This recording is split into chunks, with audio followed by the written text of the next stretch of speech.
everyone, welcome back to the channel. I'm Asnaumar, your physiotherapist, and today we are addressing a question that I hear all the time. Hot pack or a cold pack, which one should you use? Whether you're recovering from a workout, managing an injury, or just dealing with those everyday aches or pains, knowing when to use heat or ice is very important. By the end of this video, you will have a clear understanding on when to reach for each one.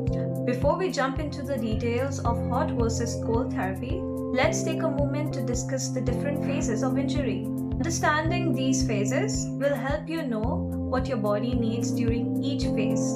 Alright, let's talk about the very first stage of injury, the acute phase.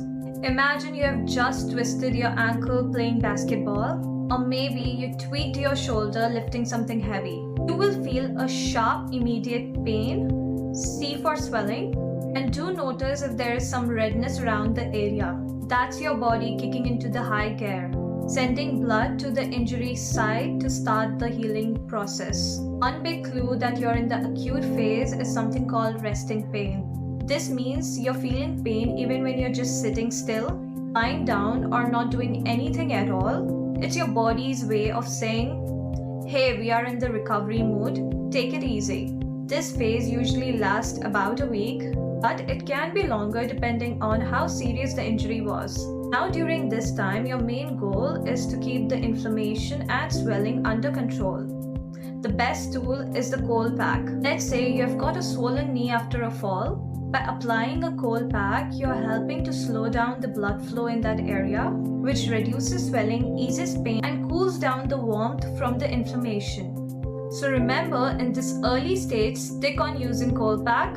Keep your injured area elevated and let your body get on work on healing. Next up, we have the sub-acute phase. This phase kicks up to few days to some weeks after the injury. Once the worst pain and swelling has settled down, your body is still healing, but now it's focusing on repairing tissue and getting back some mobility. Think of it like this. If you have sprained your ankle a week ago, by now it's not as swollen or painful, but you might start noticing some stiffness in the joint. This happens because you've probably been resting a lot during the acute phase, so the muscle and tendons around the injury feels much tight and less flexible. The sub-acute phase usually lasts 1 to 3 weeks, and here's the good news. You can use both hot and cold therapy to help things along. Let's break it down. If you've been on your feet throughout the day and by the end of the day you've been feeling a slight swelling, you can grab a cold pack. Applying it will reduce the inflammation and will not let the swelling come back. Now if you're feeling tightness or stiffness in the area, especially around the muscle and tendons, a hot pack is perfect. Heat will boost blood flow, relaxing those tight muscle and making it easy for you to move. And finally, we have reached the chronic phase.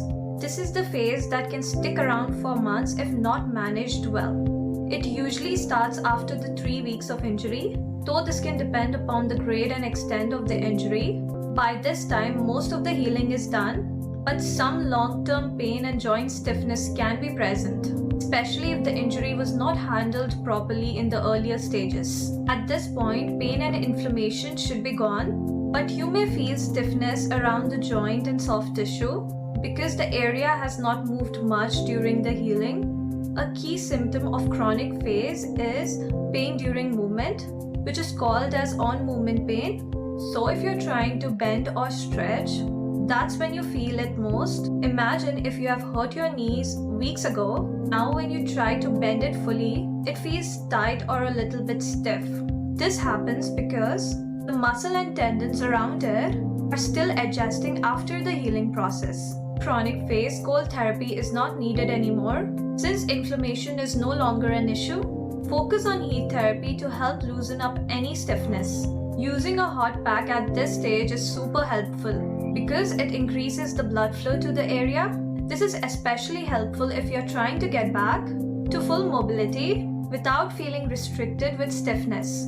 Think of it as warming up your body before workout. Applying heat before a gentle stretch can make it much easier to move and improve your range of motion. So in this final phase, The main goal is to use heat therapy to keep your joint and muscles flexible, preventing any long-term stiffness from developing. This will help you to get back to your regular activities comfortably and keep that injury from causing any issues. Now, before we wrap up, let's go over some quick tips on using hot or cold pack.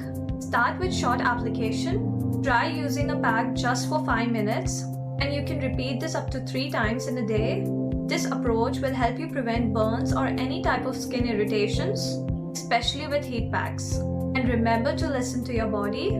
If you ever feel too much discomfort or any burning sensation, remove the pack right away. Knowing when and how to use cold and hot pack throughout the phase of injury can make a big difference in your recovery. In the acute phase, for instance, applying a hot pack on already inflamed area can add to the swelling and delay healing. Your body is already sending blood to the area, causing redness, swelling, and warmth. So adding heat is like throwing fuel on the fire. On the other hand, using a cold pack during the chronic phase, when the focus is on loosening up and regaining flexibility, can make the stiffness worse by tightening the muscle and joints even more. So remember, each therapy has its ideal time: cold pack in the acute phase and heat pack in the chronic phase. Support your body's natural healing rhythm and avoid setbacks. Thank you so much for watching. I hope this guide helps you make the best choice between hot and cold therapy for a faster and smoother recovery. Don't forget to hit the like and subscribe button. Until next time, take care of your body.